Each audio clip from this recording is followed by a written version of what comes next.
3 exercises to grow your glutes right now.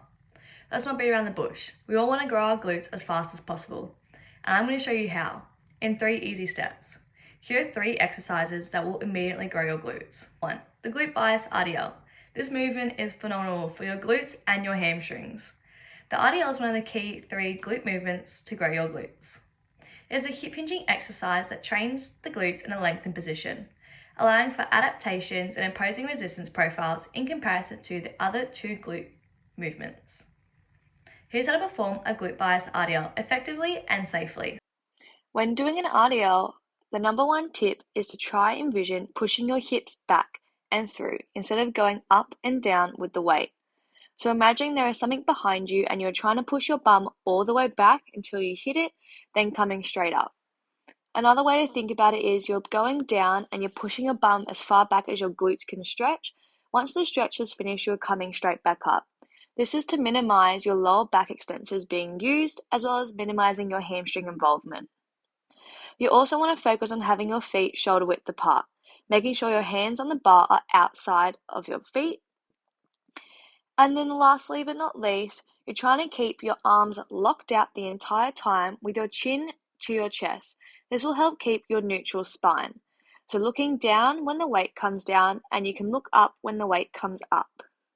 Keeping that back nice and neutral, your bum sticking out, pushing your hips all the way back until your glutes can't stretch anymore, then coming up to a stand and squeezing your bum, holding the weight at the top. Number 2, a hip thrust. This is literally my holy grail. I will never go a day without a hip thrust in my lower body, and myself, my clients, and anyone who follows me on Instagram knows this. Arguably, I think the hip thrust is, if not the best glute exercise there is. This is because the hip thrust allows you to be in a shortened position, in a small and simple move, allowing you to have an overwhelming amount of weight and tension at the top. This leads to quite literally the best glute success and strength that you can make. This exercise is one of the key 3 glute movements to grow your glutes. It is a hip extension exercise that trains the glutes in a shortened position. Here's how to perform a hip thrust to grow your glutes.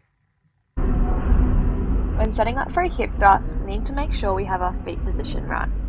This meaning our feet are shoulder width apart and they're at 90 degrees. This will make sure we are biasing our glutes and not using our hamstrings or our quads. Next, we need to make sure we're up on the bench properly. Right underneath your chicken wings, the bench needs to be secure. Any higher up or any lower down, you're risking injury to your back. And lastly, for your position, you need to have your chin to your chest. This will keep your spine neutral and your core engaged. Now the scoop. When you're at the bottom of the hip thrust, you need to scoop your hips all the way up until you lock out at the top. And I cannot stress it enough, the lockout at the top is the most important.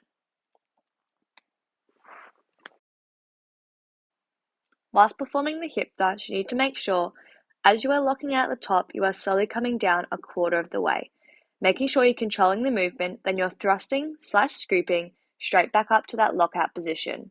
Controlling the movement is super vital, and it makes sure that you stay controlled, as well as engaging your core and your glutes the entire time, not risking anything to do with your lower back. And last but not least, the back squat. This is for your whole body, but especially your booty and quads. The squat is one of the key 3 glute movements to grow your glutes. It is a knee-dominant hinging exercise that trains the glutes in a lengthened position. When performed correctly, the squat requires a large recruitment of both the adductors and glute max, utilizing the larger amount of strength and ROM each encompass. Here's how to perform a back squat to bias your glutes. When setting up for a squat, there are a couple of things we want to look at. First off is our feet position. We want to be shoulder width apart with our toes externally rotated, making sure we're utilizing our adductors. Next, we want the bar behind our back and not across our neck. And then lastly, we want to make sure our chest is staying upright. We're breathing in at the top, we're performing the squat, and once we come back up to the top, we're breathing out. When you're going down, you want to make sure you're keeping your knees outwards. If they track in, you are driving them out, using all the momentum you have and the strength. When you're coming up from the bottom, you're making sure you're pushing through your heels. This is vital to engage your glutes. Once you stand tall, I like to keep the tension in my bum by not locking my knees out and just squeezing nice and gently at the top. Thanks for listening and watching, guys. I really hope you enjoyed my 3 exercises to immediately grow your glutes.